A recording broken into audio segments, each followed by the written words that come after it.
NXT TakeOver Houston was, during the build-up to that show, was replaced when they announced a certain match. It was the announcement, the return of WarGames. Yep, during the build-up, during the huge rise of the Undisputed Era, the war between the Authors of Pain and Sanity, and with the Undisputed Era's gang involvement and Roderick Strong, William Regal had announced the return of the WarGames match for these three teams, 9 people, 2 rings, and they also announced 2 rings would be returning. And I was like, ooh, this is going to be awesome. Okay, like, this might be able to top NXT TakeOver Brooklyn 3 as the best NXT TakeOver. Oh, man. Oh, God. Though, it's really hard to, like I said, NXT TakeOver Brooklyn was awesome. It was phenomenal. Not one bad match. In fact, almost all the NXT TakeOver matches never really had a bad match. So, yeah. Anyways, so it went from NXT TakeOver Houston to NXT TakeOver WarGames, and I was really excited for this. Like, I was like, done. Survivor Series is dead. Let's just, like, it's buried. Like, it's done. There is no way WWE can go ahead and beat NXT for this. The main roster lost. Like, the second they announced it, I was like, they have lost. So, before I get into the matches, it was announced during, like, about 2 or so, a week or, like, within the final days before the pay-per-view, it was announced that Pete Dunne would face Johnny Gargano, or Gargano, for the United Kingdom Championship. I was like, wait, what? Well, why is that the case? Like, but I was like, okay, okay, it doesn't make sense, but hell, it's going to be an awesome match. I can't wait to see that, though it doesn't have any real build-up to it. It's just coming out of nowhere. But regardless, it's going to be an awesome matchup. And then I heard it was going to be a dark match scheduled for the next future episode of NXT. Fuck you! So, when that time comes, I'll be able to talk about it when we finally get to see it.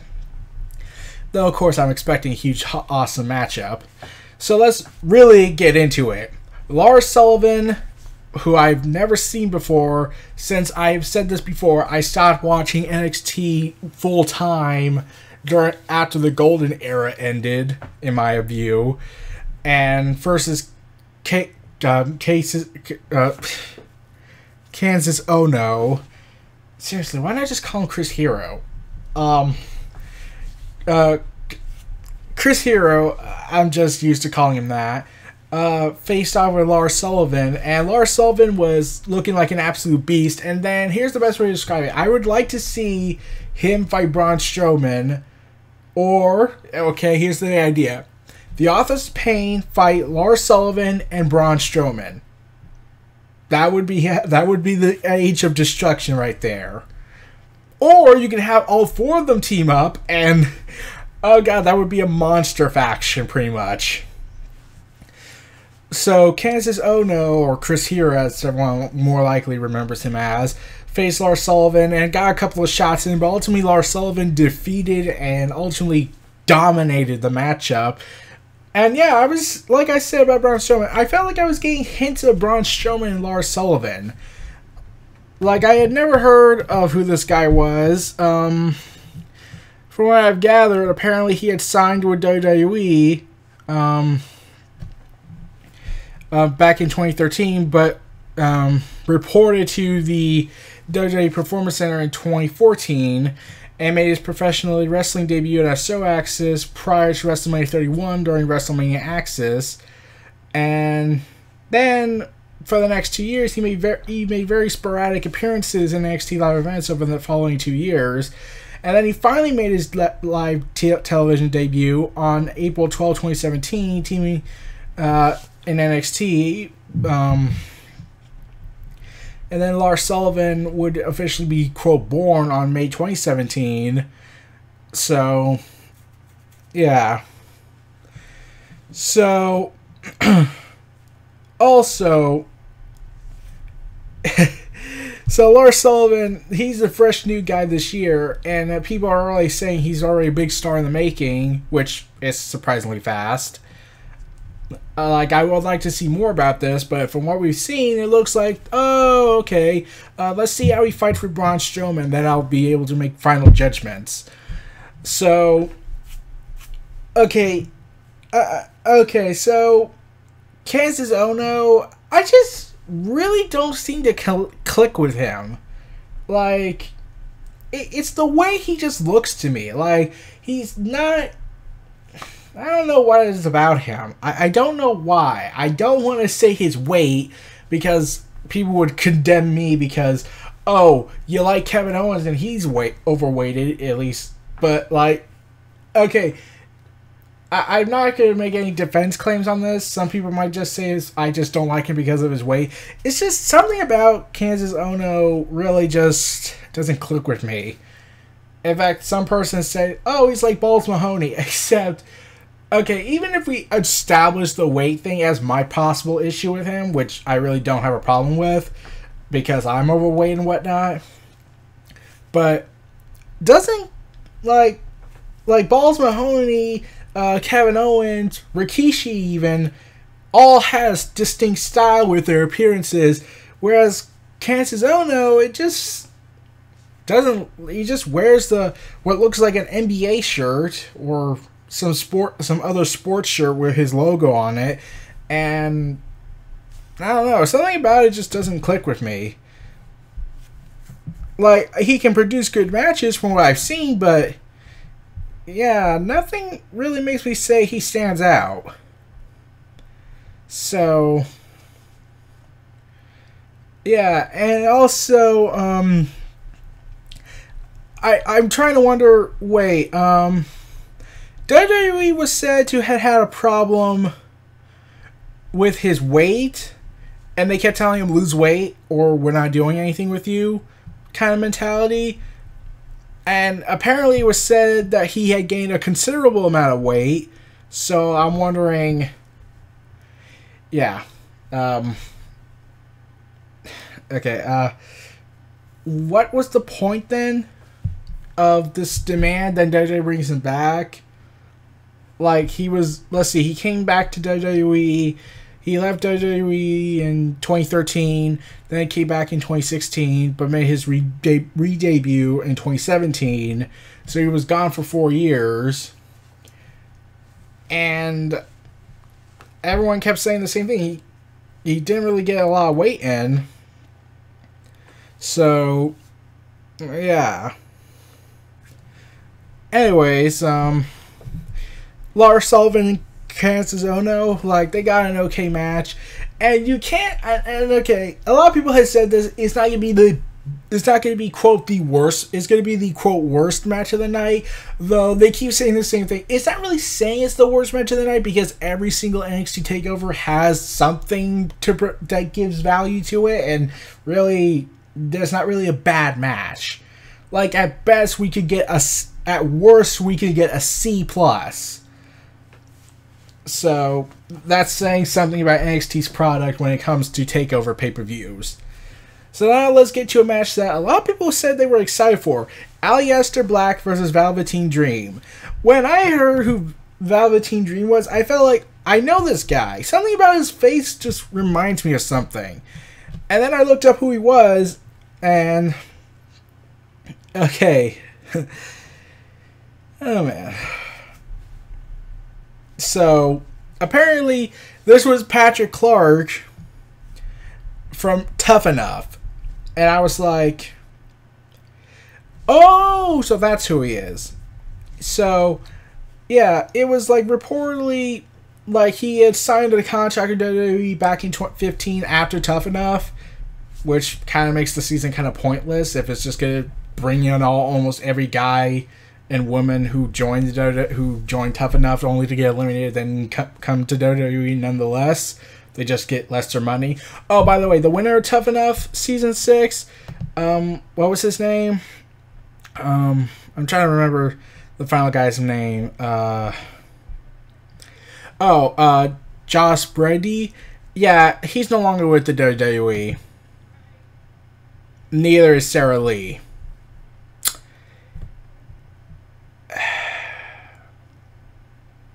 So what was the point of that season again? Yeah.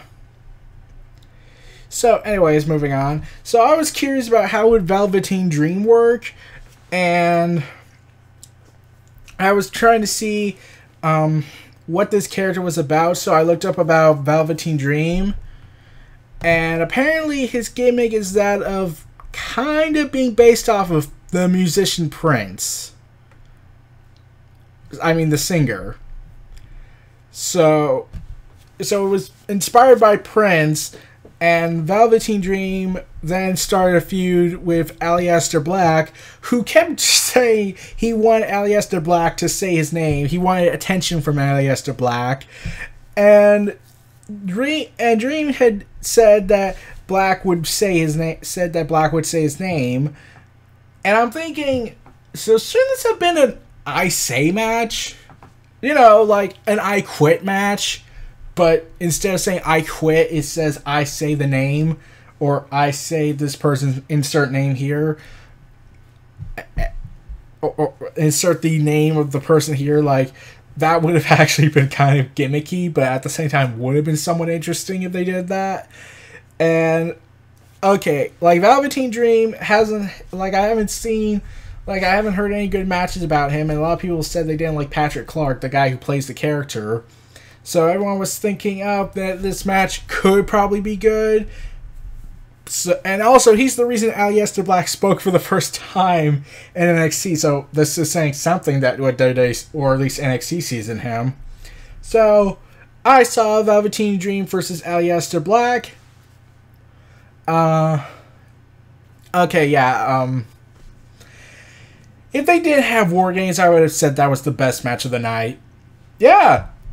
Velveteen Dream did his first ever takeover and first big major matchup, and he delivered with it. He faced Aleister Black, even though he lost. He sort of did win the war, kind of saying. I don't know how the best way to describe it. Aleister Black and Velveteen Dream were really kicking ass in this matchup, and Velveteen Dream and Aleister Black just played the mind games on each other, and I'm thinking like, okay, this is my first time seeing Velveteen Dream officially. This is a little weird, and I'm wondering, oh man, man, you have a bright future in NXT. I can't say the same about the main roster, but you have a bright future. In fact, a lot of people were saying the same thing. Velveteen Dream probably won't work on the main roster because casual fans will not know what the hell he's doing unless they're like fandangoing. In fact, there were moments I thought, is he fandangoing? Because there were times he kept swaying his hips and I was like, fandangoing. He's playing fandango right now. And I'm thinking like, okay, imagine if this was Fandango doing this matchup with Aleister Black. I would have said this was his best match, and it wasn't a good match with Chris Jericho, in my opinion. And granted, even though it was supposed to mean to something, but Fandango got injured, and that was like saying, well, he got injured, therefore he's absolutely worthless to us. Have fun being irrelevant to us. According to Vince mentality, at least. So moving on. Aleister Black and Velveteen Dream were doing a hell of a matchup. And like I said, if WarGames did not be part of the show, I would have said this stole the show. So, yeah, that's saying something. And, yeah, I was like expecting Aleister Black to probably just beat the hell out of Velveteen Dream, or like when Velveteen Dream charges at him, he just gets a black mass and kick to the skull and gets a 1-2-3 and that's it, which would have sucked. But yeah, as if a way to keep Velveteen Dream seeing how Velveteen Dream works in the ring. But yeah, they probably would have done that on the main roster because they hate us or hate him. But yeah, anyways. So Aleister Black defeated Velveteen Dream, and this is why I say Velveteen Dream kind of won the war.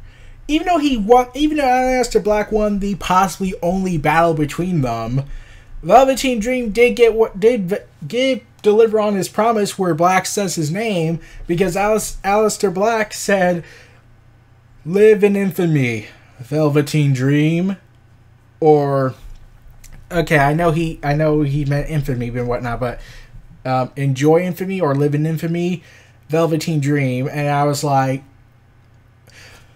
okay, so let's see if I get this straight. You can make a wrestler look strong in defeat? So why can't they do that for Lesnar and Styles? Because it's been said that Jinder Mahal is going to cost Styles because Lesnar can't work long matches or can't look weak. Even though it's clearly obvious they can make a guy look strong even if they were on equal footing with another wrestler. But, you know, Lesnar has a contract that basically gives him a get out of jail free card. So, yeah, moving on. So Velveteen Dream kind of got what he wanted. In fact, he even said on the WWE YouTube page after the match that he was elated to an extent that he got Black to say his name, as if Black was trying to tell him, "You've arrived, kid." Which is a really big push for him. Like, Aleister Black, he won the battle, but Velveteen Dream kind of won the war. He said he would make Black say his name, and he did. He didn't beat him, but he managed to impress him so much that he managed to say his name. So, that's really got to say something about the guy. It's just... It's just that when we look at this guy and his matchup with Aleister Black, could you really have imagined if they did this on the main roster? No, I don't think so. Like, casual fans probably wouldn't get the gimmick. Hell, I didn't get the gimmick, but I was confused with the gimmick. But when I, looked things up and whatnot, I was like, okay, now I'm starting to get what they're trying to say. But hell, if he's good at playing the character, then I'm all right with it. So Velveteen Dream, yeah, could you really have imagined Velveteen Dream getting a 14-minute, near 15-minute matchup with Aleister Black, who looks like he's going to be a world champion one day? Well, unless Dunn's no longer has any power, so that would probably happen. But yeah, could you really imagine that really happening with Velveteen Dream? In fact, I'm pretty certain Vince will look at him and say, put him on team him up with Breezango, and we'll do some stupid gimmick with that. Because, he sways his hips. That's the reason. And I'm pretty sure Triple H were looking at him saying, Vince, all due respect as your son-in-law, you're kind of being a dumbass. Yeah, so... And there were times Velveteen Dream looked like he was going to win the match, and I would have been surprised. They were saving a bigger surprise, but I'll get to that when I can. So Aleister Black is still continuing his streak, which I just now realized has an undefeated streak going on in NXT. They probably won't acknowledge his match with Neville because, for two reasons. That was a UK Championship interlude match, and therefore it doesn't exist in Vince's mind. And his name was Tommy End, and as you know, they like to erase people's names on the grounds that, well, we'd be too stupid to tell the difference. Yeah. Like, the return of Luke Harper and Eric Rowan as the Bludgeon Brothers, even though they really should just be themselves instead of it appears to be an 80s style gimmick that looks with the hammers looking so fake that I was like, oh my god, the props from the 90s look more real than what the Bludgeon Brothers have. And the fact I have to call them the Bludgeon Brothers and act like they were never the Wyatt family is kind of insulting to me. So yeah. Then we get to a match that I was thinking could also have stolen the show, but because the WarGames was happening, I was feeling like, okay, this is going to be a probably good matchup, but at the same time, it's probably not going to get the biggest attention it could have gotten. And that was Ember Moon versus Kairi Sane versus Nikki Cross versus Peyton Royce for the vacated NXT Women's Championship. So, I had a feeling Ember Moon and Kairi Sane were going to be in the match. Kairi Sane because she won the Mae Young Classic, and Ember Moon because she was Asuka's last opponent on NXT. Nikki Cross and Peyton Royce. Okay, here's the thing. I would have been alright if any of those 4 women won the matchup, because it's NXT. It seems like everybody benefits from losing, so everyone feels like a winner, or at least to the fans' perspective. But I really was favoring Ember Moon or Nikki Cross, because those are the 2 women that had the most matches with Asuka, and they hell of a delivered on a lot of good matches. Nikki Cross with the last woman standing, Ember Moon with her final match with her in NXT TakeOver Brooklyn 3. But I felt like, are they going to push Kairi Sane, or are they going to do the devious duo of Peyton Royce and Billie Kay? And surprisingly, Billie Kay didn't really assist her. She just said, "You're on your own, kid," or something like that. Or "You're on your own, girl," and just left her and went into the back. So that surprised me. Like, oh, so wait, the evil heels that act like crazy sisters aren't going to benefit off of it? My God, it's almost as if they want to prove themselves. And the audience was really behind Peyton Royce. I mean, like, she doesn't seem to have the same abilities as the other 3 women, but she held her own. Sadly, this match lasted less than 10 minutes. Yeah, it was only 9 seconds away from being 10 minutes, and that kind of disappointed me. Like, I was expecting a big matchup with them, so that was a little disappointing, but I was seriously hoping that this would be an epic matchup if they were cutting Lars Sullivan and Kansas Ono, and plus they're on the network. They can go for as long as they want. Heck, when I think it was the Women's Evolution WWE 24, Natalya and Charlotte mentioned that Triple H says, "Okay, girls, you're going to go ahead in this match, and you have an unlimited time." Because they know this is the network. They can do whatever they want. They can go how long as they want if they want to create a good matchup if provided by management. Like, they did that. They acknowledged that in NXT TakeOver Brooklyn 1 between Kevin Owens and Finn Balor when they went into overtime, and they said, "Hey, it's our network. We can go as long as we want." So, yeah. So, Ember Moon surprisingly pinned Nikki Cross. I was honestly expecting Peyton Royce to take the fall. Okay. And then after she had won the NXT Women's Championship, Asuka's the one that presented it to her. And I was like, yep, that's the best way to go out. It also would have worked with Nikki Cross. But yeah, I was really invested in this matchup. Like, I really wanted Nikki Cross or Ember Moon to win the most, but I would have been alright with Kairi Sane and Peyton Royce winning. Because, well, Kairi Sane, she looks awesome. And it probably is because I am biased with the woman named Kairi because I play Kingdom Hearts. Plus, I've seen her track record. She's kind of awesome. So, anyways, Ember Moon and Nikki Cross had this coming for them, and I was really hoping we get a probable stare down between Ember Moon and Nikki Cross, because I would like to see those two face off in a match. And Kairi Sane and Peyton Royce, they look like they could be having a feud with one another soon, considering that there was sort of a build-up between the 3 girls, Peyton Royce and Billie Kay versus Kairi Sane, that looked like they were hinting at that. Like, we're going to do that after NXT TakeOver WarGames. So, yeah, Ember Moon being presented with the NXT Women's Championship from Asuka, yeah, that was like a huge passing of the torch without actually doing the matchup. So, yeah. So this might be Asuka's last appearance in NXT in some capacity besides being in the crowd, like Samoa Joe, Kevin Owens, the UK division. And I had to bring this up. Okay, if Pete Dunne is going to defend the UK Championship against Johnny Gargano, and the UK division does show up at the show in the crowd, I'm wondering, wait, why the fuck didn't you do the Survivor Series match with the True 05 Live division? That would have been awesome. Granted, they probably would have wrecked it, but it would have been an awesome idea and would have made the kickoff interesting. But no, we instead get Enzo Amore versus Kalisto in a match we all know is not going to work out.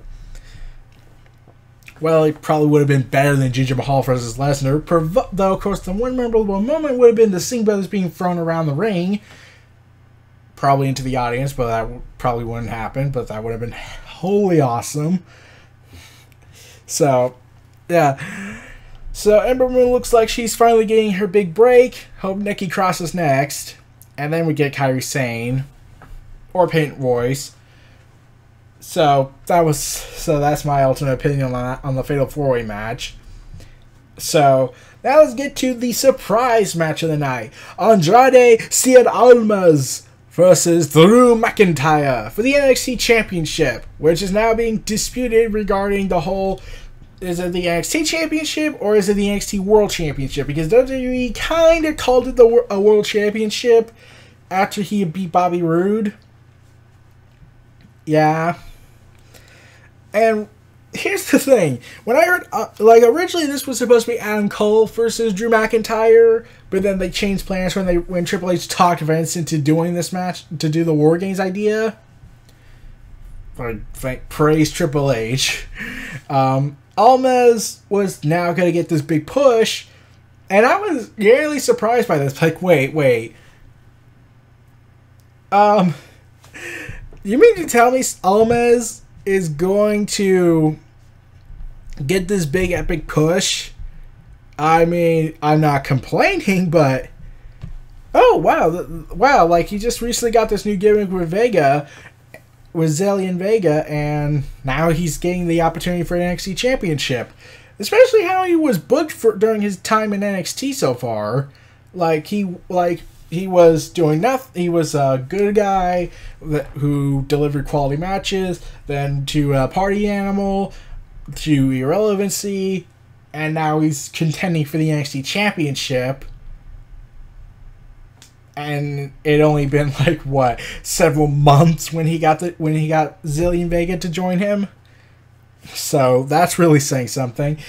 In fact, now that I think about it, that should have been Jinder Mahal. This entire build-up for Andrade Cien Almas and his reconstruction, it feels like this is what Jinder Mahal should have gotten on the main roster. But WWE was like, oh, he's foreign, so we need to do the anti-American attitude.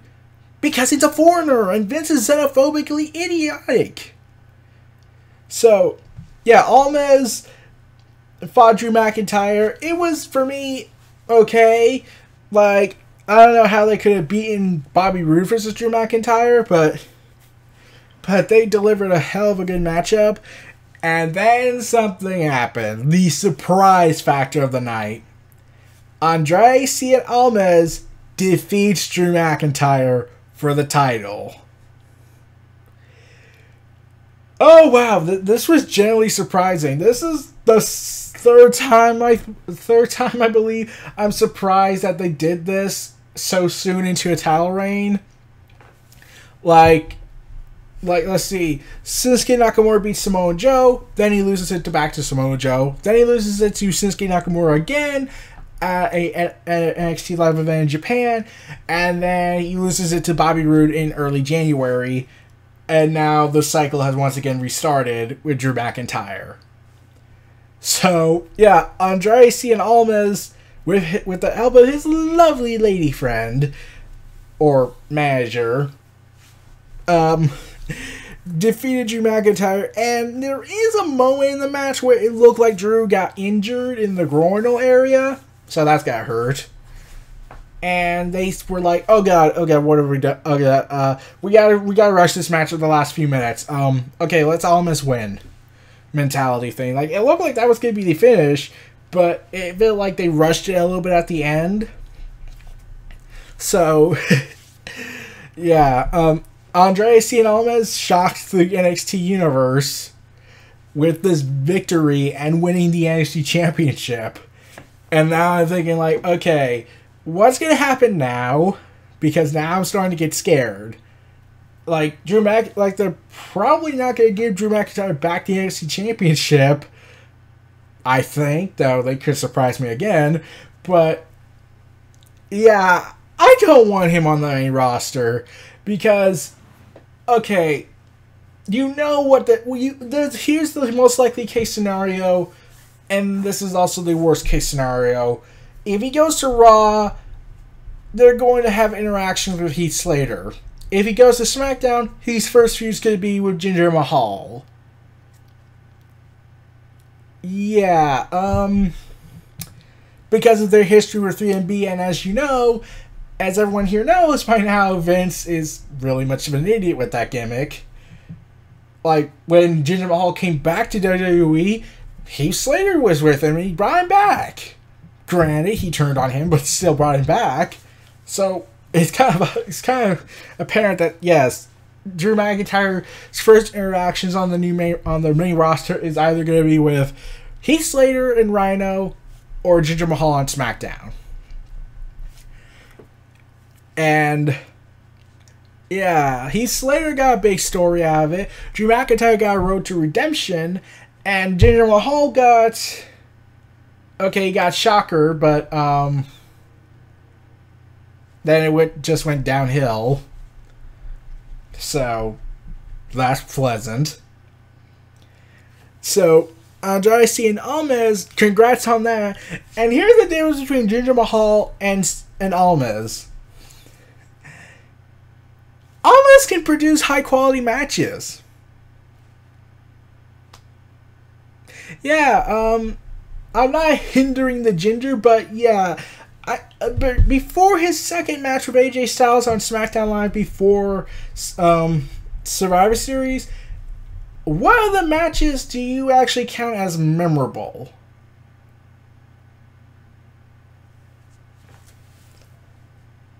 Yeah, I got nothing. Like, he spent most of his time as practically either a manager to the Great Khali, and that didn't end well. He either got beaten up a lot, that didn't end well, or he joined up with 3MB. We all know how that went. Also, the promo he cut on the show where he says, "We are going to rock your face."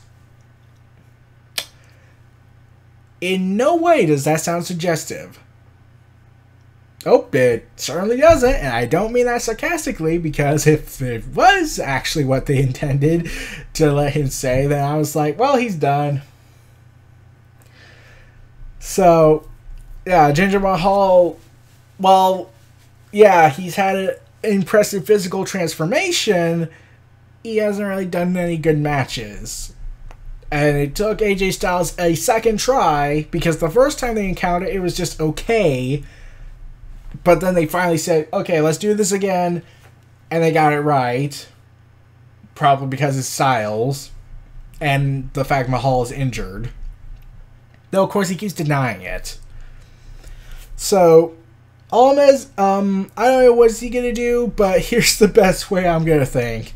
He's going to keep the title for a couple of months, probably into next year, then ultimately drop it to Johnny Gargano, who will then take on Tommaso Ciampa, because he comes back next year.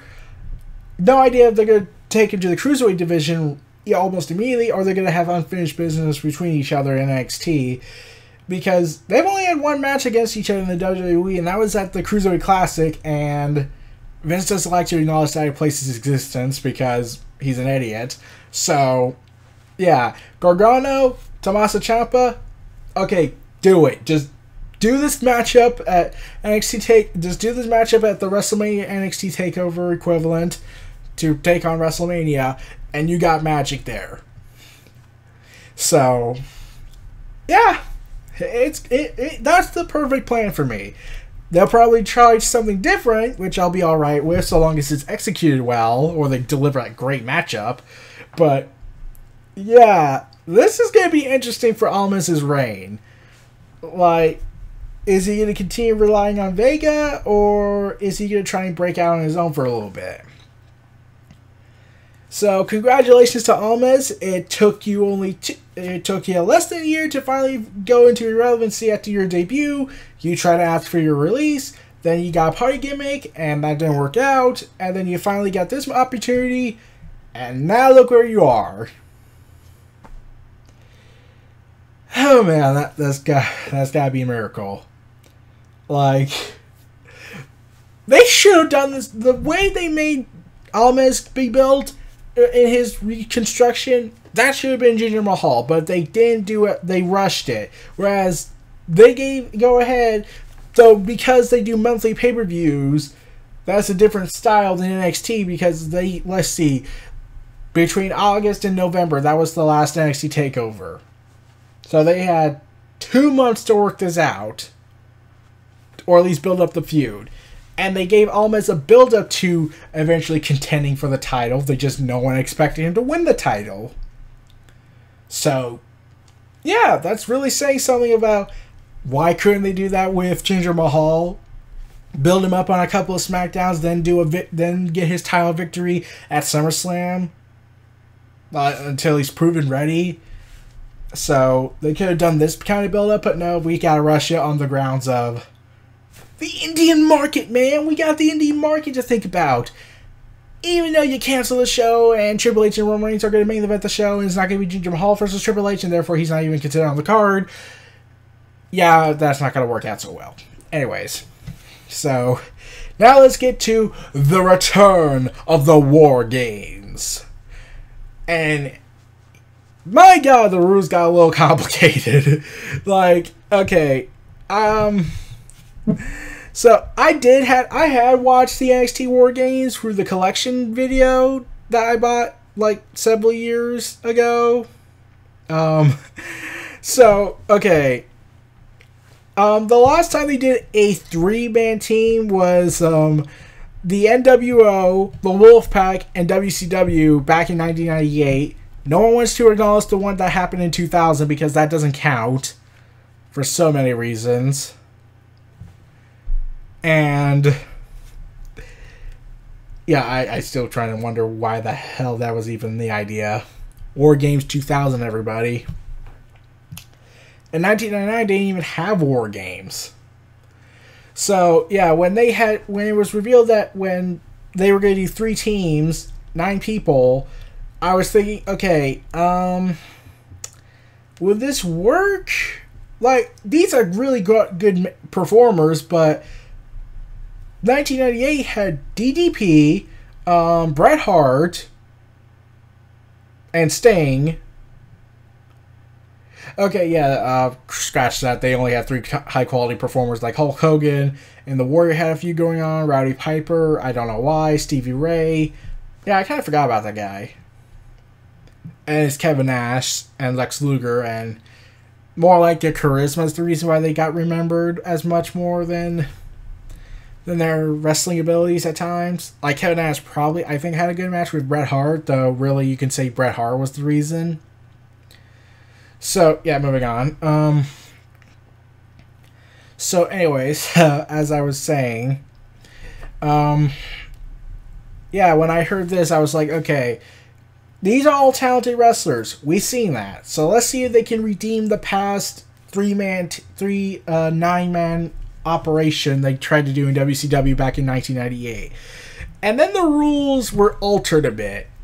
So, okay, here's how to those who didn't know, this is how the system was originally devised. Let's see if I can find the rule system. The match began with one member of each team entering the cage. After 5 minutes, a member from one team, usually determined by a coin toss, but has always been determined by a match or by a contest such as an arm wrestling match or a live fan poll, and sometimes it would be considered always the heel in order to provide heat, would enter the cage, giving his team a temporary 2-on-1 handicap match. After 2 minutes, a member from another team would join, and then another, altering left and right. Until the last man is brought in. So, like I said, teams continue to alternate during the 2-minute periods until all 8 or 10 men are in the ring. Once all 8, 10, or more men, depending on the team size, had entered the cage, which was referred to as the match beyond, began. Both teams would brawl each other in the cage for as long as it took until any member of either team was submitted, surrendered, or was knocked out unconscious. There were no pinfalls, no countouts, no DQs. But then they changed it a bit in 1998 when they decided to put pinfalls in the matchup. But that didn't work out so well, and plus the reason why they did this match was because of a, I don't know, it kind of sounds stupid when you think about it, for a number one contendership that only one person of that team would get, provided they get the pinfall. Yeah, that really was a bad idea. So, yeah, so anyways, moving on, when they brought back when WWE decided to say bring it back, well, NXT did. I refuse to acknowledge Vince had any wanting to do this. They decided to alter some things. Like, for instance, the rules of the system was this.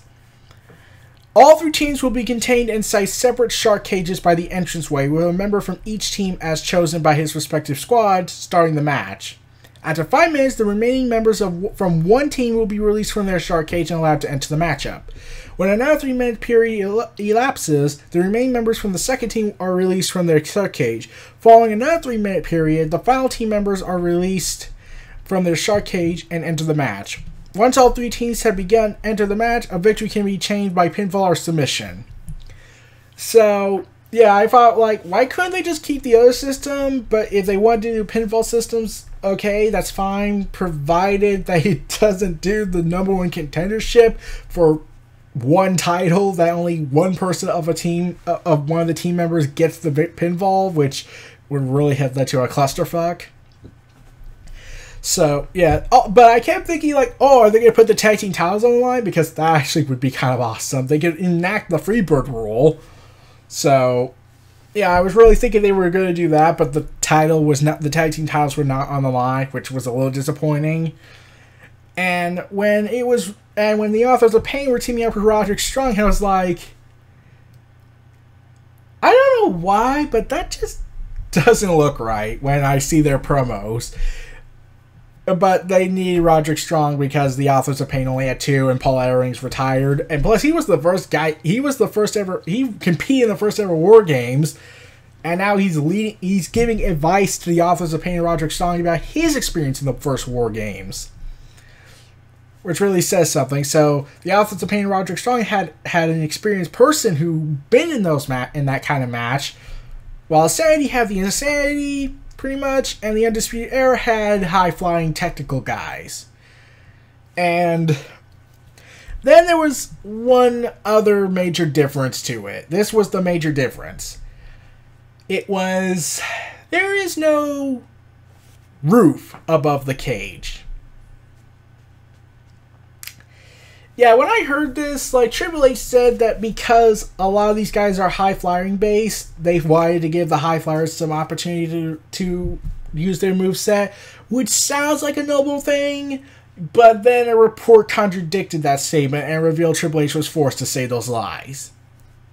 In fact, it was said that he wanted to put a roof above the cage, but Vince said no. Now, why did Vince say no to this idea? Why does he hate us fans to an extent? Now, you could make the argument that maybe it's because of, like, what happened to Brian Kendrick. Yeah, Brian Pillman.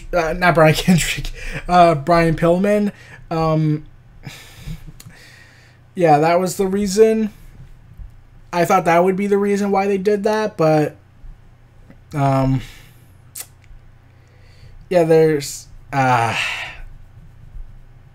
a reason why they didn't do that. It's not because of a person getting hurt from the WarGames of the past.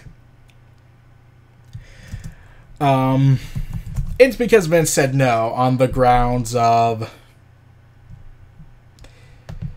Vince is being an idiot. In fact, let's see. So here's the thing. So, anyways, here's what the idea was.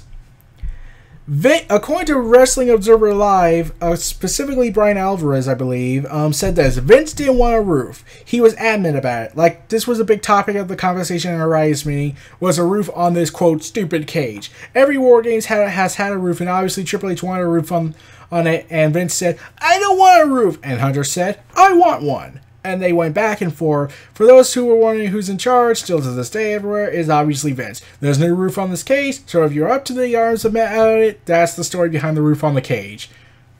The quote from Wrestling Observer Newsletter. Yeah,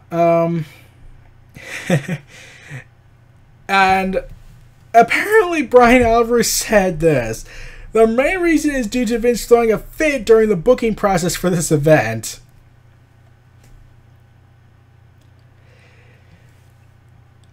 Oh, God.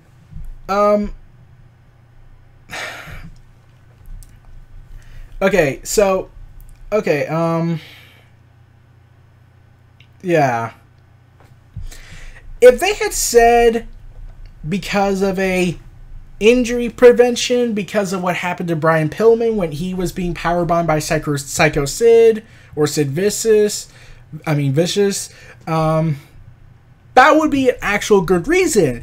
But Vince is just a petty little idiot who hates anything, who will try and take everything down so long as he gets his way, even if NXT isn't his total control authority.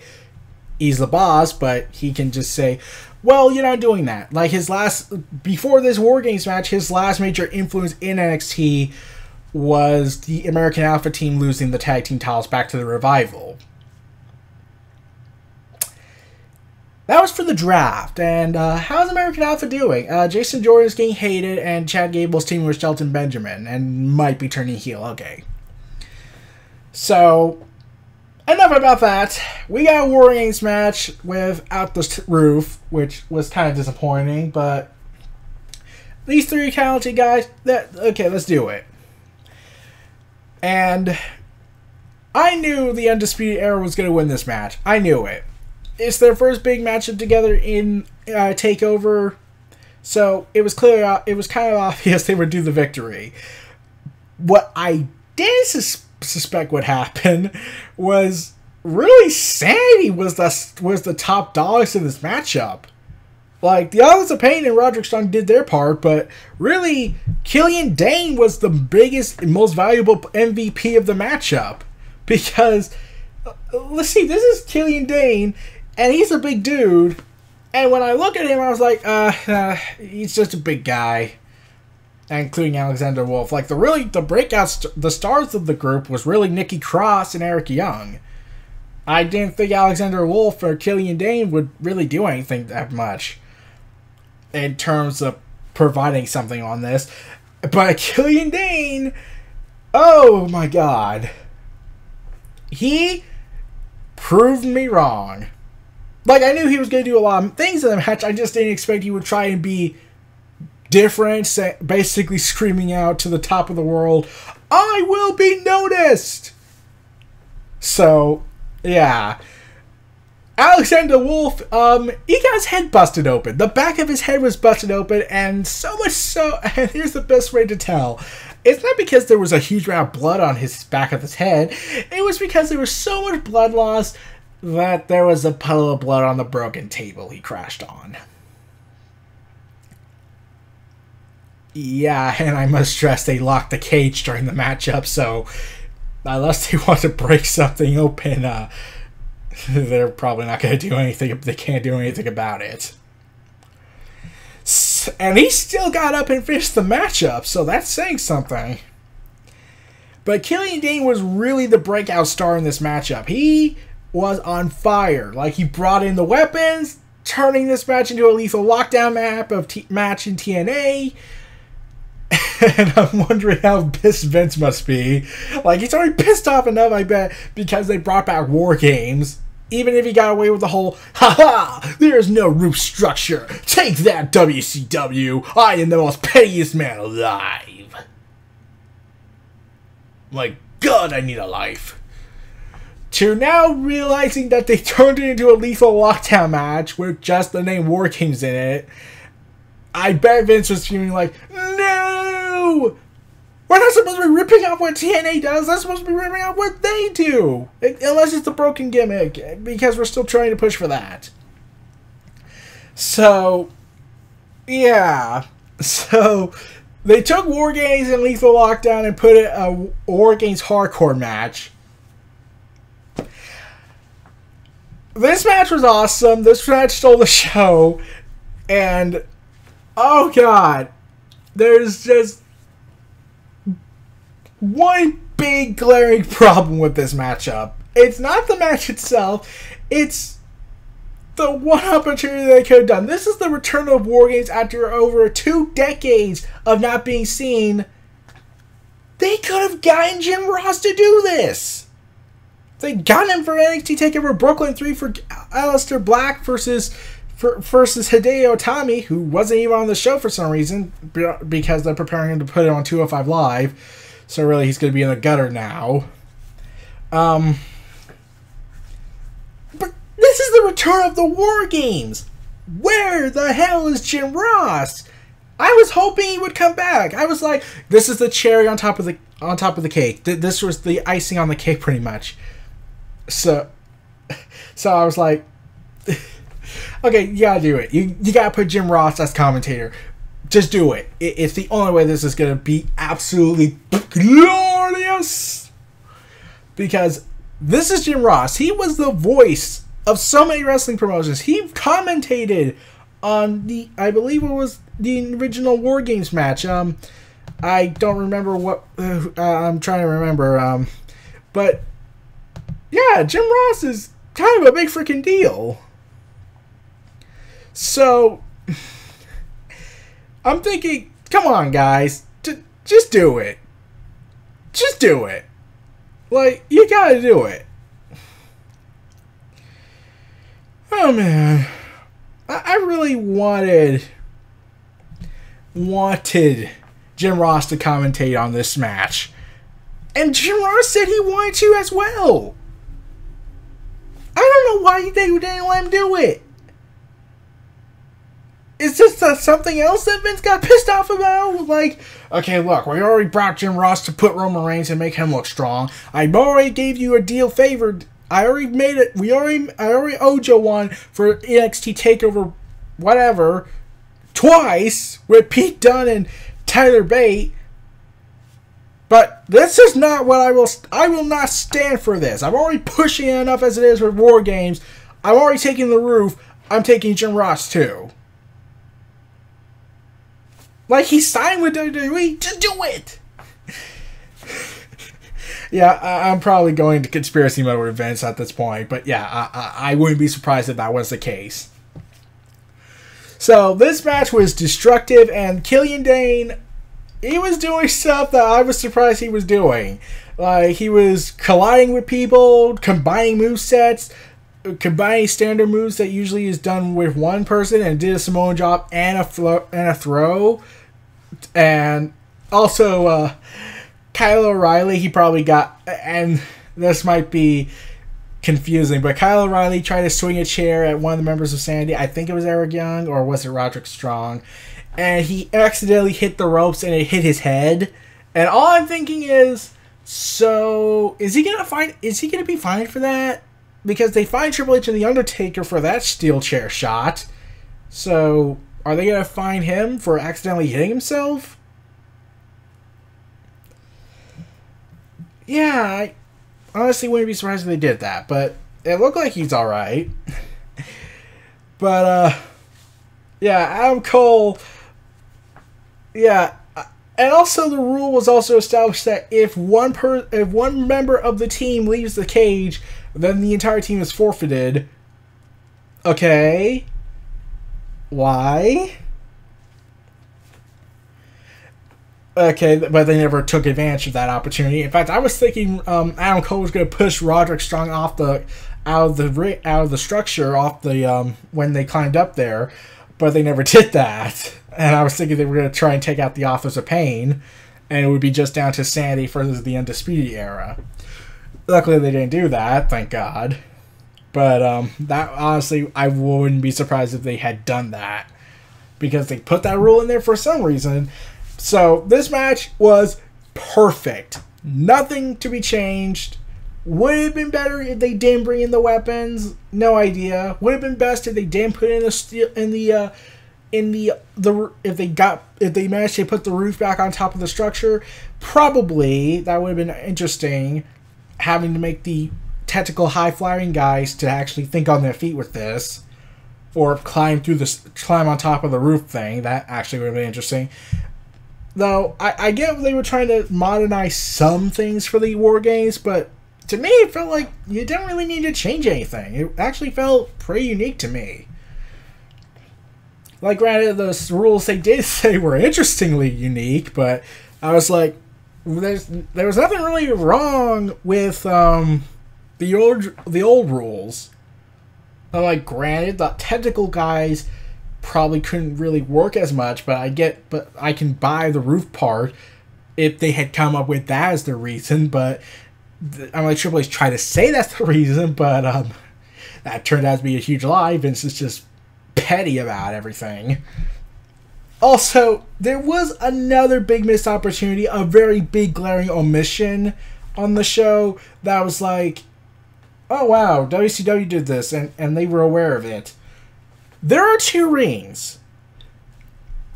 Besides the WarGames match, none of the other matches used the second ring. They were either switched to different matches, switched to different rings, Lars Sullivan and Kansas Ono were on one side, and then during Andrade Cien Almas versus Drew McIntyre, they were put on the other side to do their matchup.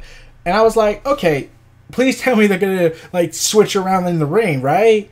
They're gonna fight around the ring because they're not getting out of the ring, so there's no count out. So why not just do the back and forth thing? That was the biggest glaring omission I had with this. Like, Rey Mysterio did that back then with his cruiserweight abilities. The WCW guys actually went around the ring time to time. The trapdoor incident was really infamous for British Bulldog, but that's a different story. But I felt like this is a huge opportunity to show people what would happen when you have all these guys and you have these 2 rings, and let's see what creative things we could do with it. Like, the Undisputed Era, the Authors of Pain and Sanity took advantage of that idea. But I was wondering, why weren't they allowed to do why weren't the other match on the card were allowed to do that? Honestly, I thought they were never going to put in another ring, not because of they're wanting to change the WarGames rules. I honestly thought that they were going to go ahead and lower the ring with the structure, if that was even possible, and just keep most of the other matches have 1 ring and that's it. So, yeah, and then when they brought in the weapons, like I said, it started feeling like a lethal lockdown match. It's just with WarGames in it. And Adam Cole got the victory for his team, pinning Eric Young. Yeah, I didn't know who was going to get the fall here. Like, I honestly thought it was going to be Roderick Strong, in my opinion, because Adam Cole has something against Roderick Strong. And while they have a beef with virtually everybody in that match, it seemed like Roderick was their focal point. Surprisingly, they didn't get him pinned. So, yeah. And how the match ended, some people might be a little iffy about it, because why would Eric Young put the chair in his face? Because why? Like, I'm thinking that, oh, so Eric Young's playing the role of a dumbass. Okay. Why? I really don't get why. I was trying to figure that out. But, yeah, like, you really should have thought this through. And the camera kept going. At the end of the match, the camera just kept going to Alexander Wolf, showing the massive amount of blood he was losing. And like I said, there's a puddle of blood on the table that was crashed with them and the Authors of Pain. Also, a big highlight was when all the competitors went through the Tower of Doom maneuver off the turnbuckles. Besides Adam Cole, he was just sitting in the center. And then he screamed out, Adam Cole, baby! I was like, okay. And Killian Dane, he did the coast to coast. Shane McMahon's move. Even the fans were chanting, Shane O'Mac, Shane O'Mac. And Killian Dane also ate the key. I hope that doesn't come back to bite him for that. But yeah, he ate the key when he locked the cage in. And I'm like, oh my god, this guy's awesome. This was his breakout moment. This was his hello world moment. He gave the fans what they wanted, tables, when they started chanting for tables. He turned the match into a war zone of epic proportions with weapons. He ate a key. And he did maneuvers that you wouldn't expect from him. Especially the coast to coast thing. Granted, Kyle O'Reilly could have, I don't know, gotten out of the way since he wasn't shoved into the turnbuckle like Shane McMahon usually does it with other opponents. But the fact that Killian Dane went through with it, it's just amazing. Like, okay, Alexander Wolf, I'll give him credit for endurance, but Killian Dane really stole the matchup with this. He probably did steal the show. Though, of course, this Velveteen Dream, because he had a bigger chip on his shoulder, because he's fresh, he's new, he's still green. And Killian Dane, he's been working since last year, while Velveteen Dream, while he started making his live television debut as Velveteen Dream, at least, and started doing, and got his big break-in with Aleister Black in his first TakeOver match this year, so that's really saying something. So Velveteen Dream and Killian Dane were the most valuable players of the night. Velveteen Dream just a little bit more because this was his first major important matchup to make it or break it if he can hang with the big boys. Killian Dane, he's just like I will be noticed. And we've reached over an hour mark. Yes, this might be the longest Wrestling Thoughts video I've ever produced. Really says something about NXT TakeOver WarGames. So, like I said, had WarGames match not happened, Aleister Black and Velveteen Dream would have stolen the show. But no, in the end, the Undisputed Era, the Authors of Pain, and Sanity, with their chaotic styles, especially Killian Dane making a huge impact, they stole the show. And now I kind of want to see Killian Dane become a breakout star in NXT. I don't know if he'll be a breakout star on the main roster, or he'll just be looked at as a servant, but in NXT, I really want him to be built up as a major player. So, it's going to be interesting what's going to happen for like 2 months until NXT TakeOver Philadelphia, I believe. Like I said, I don't know what's the plan for that, but I really hope that we get some epic moments with this, and honestly, there is nothing I would change on this. There's not really that much I would change on this show. Like I said, there's still some things I would change, but ultimately what I got was awesome. It's not like Brooklyn 3. It was at close to perfection on that, but yeah. So, what's going to happen at NXT TakeOver Philadelphia? We'll have to see. Then we'll have to see where Cien Almas goes from here. Is the Undisputed Era going to get a shot at the tag team titles? Is Adam Cole going to fight Cien Almas? Is Johnny Gargano going to go after Cien Almas? And lastly, will Pete Dunne in the UK division finally get that TV show deal they were promised? Yeah, there was an update about it. I didn't read the article, but they either said it's coming in next year or by the end of this year. So, yep. I bet all those guys were like, oh my god, we're in a WarGames match!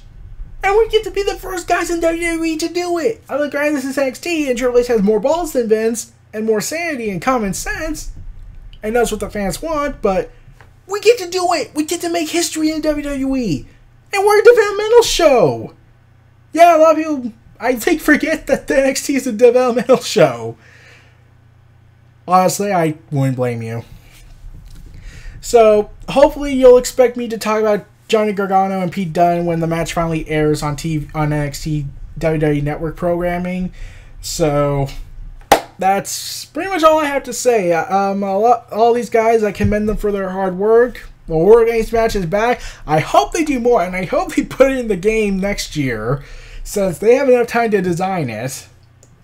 So I hope that WarGames is in WWE 2K19, because I will say, you won. This might be the best game yet. This might be the best WWE game yet. Oh man. So, well, that's my thoughts on NXT TakeOver WarGames. This was Neo Reality Entertainment. If you like, comment, subscribe, and donate, stay tuned for more.